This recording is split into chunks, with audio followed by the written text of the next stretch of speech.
Welcome to WalTV News. It's Tuesday, February 17th. I'm Ryan Bablik. Tonight on WalTV News, we'll see how love is given to the veterans, the conclusion to a campus-wide competition, and a community night put together by film buffs.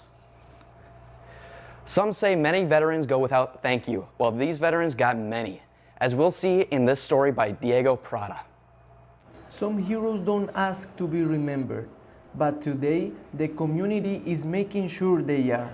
Kathleen likes to do crafts, and so we're just looking for opportunities to get out into the community. We enjoy coming every year. Just thank you to Fat Hill for letting us come in and do this. Yeah. Behind every hero is a family and a story. So I have my husband and two sons that have all three served our country in different wars. And so I know that they all three have gotten packages. It's hard. My dad fought in Pearl Harbor. He was on a ship when they were attacked. And so knowing what he went through.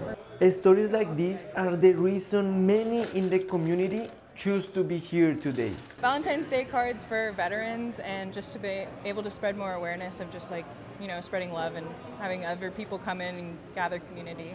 Everyone chooses their own decorations and design it however they want to, and they have envelopes, and then we can put them in the box.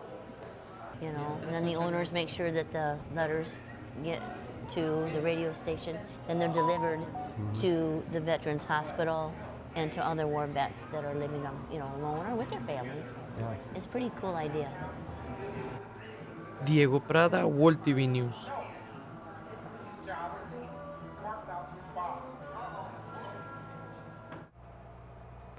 There is approximately 18 million living veterans in America.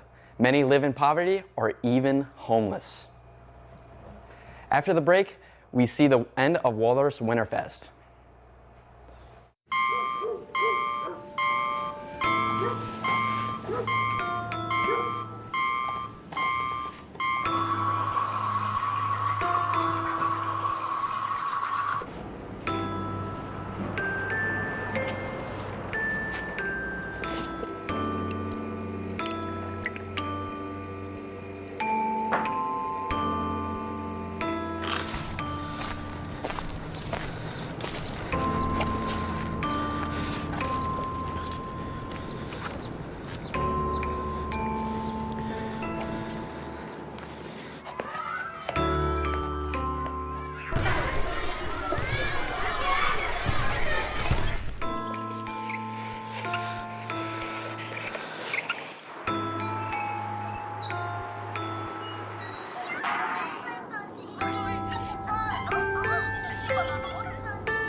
Welcome back to WalTV News. I'm Ryan Bablik. Thanks for tuning in.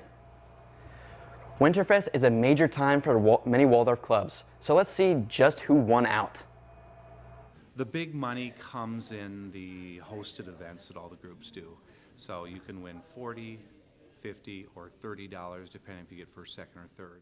Jason Raymaker, Dean of Students, Vice President of Student Life. Winterfest is an annual event that Student Senate and SWAT and Student Life hosts. We've been doing it I think for about 18 years.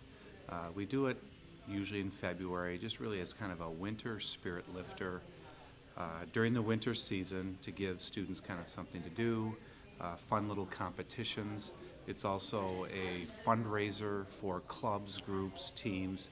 They can win money by having fun little contests throughout the week. And then at the end, we award funding for these groups and kind of Winterfest trophy for the top team or the top student organization. So just a fun week of activities and events for students to do. It's usually been about 20, 25 events, a couple hundred students that participate over the course of the week. Just a lot of different variety of things that students can do. About half of it comes from Student Senate, which comes from the student activity fees that students pay for each semester. The other half comes from SWAT, which also comes from student activity fees, so those are kind of our two programming groups. And then there's a little bit that comes from Student Life as well to cover some of the other costs. So those three groups work in tandem to fund what essentially is about a $4,000 to $5,000 event, and we're glad that everyone enjoys doing it. Students can participate and run events for the chance of winning funding. I am Helena Denner, and I am a musical theater major. Yeah, I participate in the window painting. My friend Aiden and I both did that together, and I ran the music event, which was just karaoke in the recital hall, and that was super fun. We didn't have a crazy big turnout, but the people who did come participated a lot and sang a lot of songs, so that was fun to watch.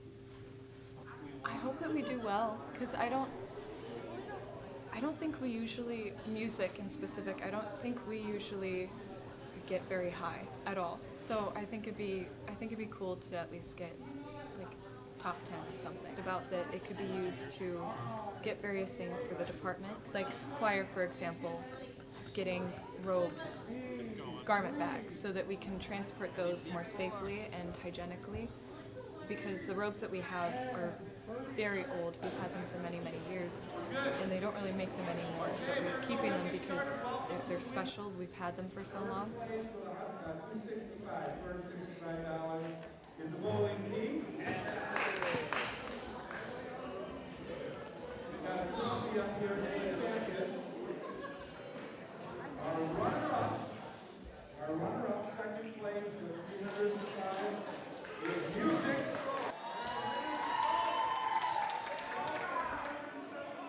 Winterfest was a lot of fun this year. I'm glad I got to participate again. Ryan Bablick, WalTV News.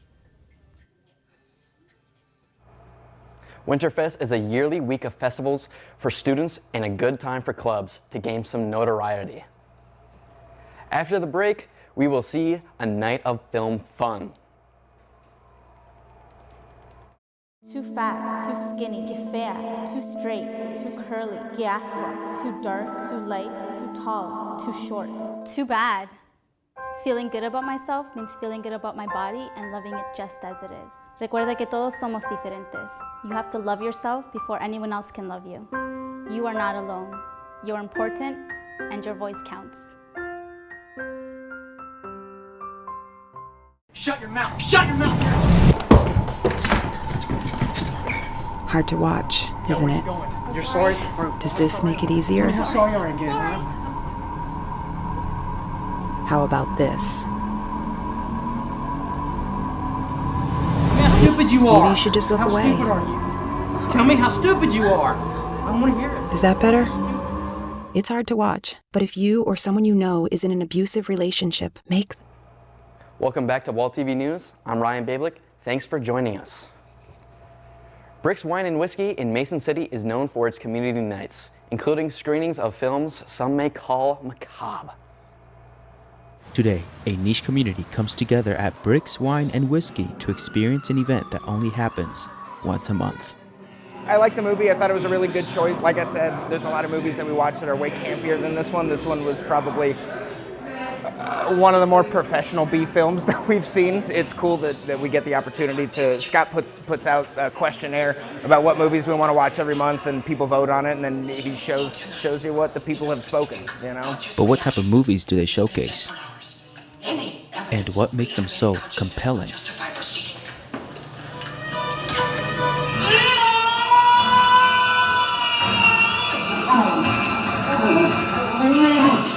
The host to this evening brings clarifications. My name is Scott Reebsman, and I run Cinema Stomp here in Mason City. We screen weird B movies. A lot of them that we screen are through the American Genre Film Archive. It is the world's only non-profit film archive in the whole world. They're based out of Texas. And what they do is they procure films and film reels. They do a lot of restorations in films, and they also preserve a lot of films. So every time that we screen a movie here, we are helping them actually procure films and also save films that might be rotting in a warehouse somewhere. We've been doing this a little under a year now, and we've already seen quite a bit of growth, and we've really cultivated a really cool little community of weirdos who like these weird kind of movies and stuff. In the future, we're going to be doing like themed events, so I want to do like a camp slasher movie where people bring their own camping chairs and are able to kind of watch that movie in a capacity where it is fitting the film. Anything we can do to bring people in. Obviously, I dress in weird clothes and stuff to kind of for each movie and stuff. Like we show Toxic Avenger and I wear a tutu. Like I have no shame in publicizing these movies, and I have a deep love for these. So anything I can do to make this gimmicky and fun for the crowd is completely what we're kind of going for. Geraldo Perez, WalTV News. The film shown was Reanimator, released in 1985 and directed by Stuart Gordon. It has become a staple to cult film fans. That's all for tonight's broadcast. Next week we will see a community event that mixes the practical with the creative. A creative writer comes to share their wisdom, a band visits a Mason City bar, and Waldorf Theater exhibits their winter production. Be sure to tune in next week. We look forward to seeing you. For WalTV News, I'm Ryan Bablik. Thanks for tuning in. Good night.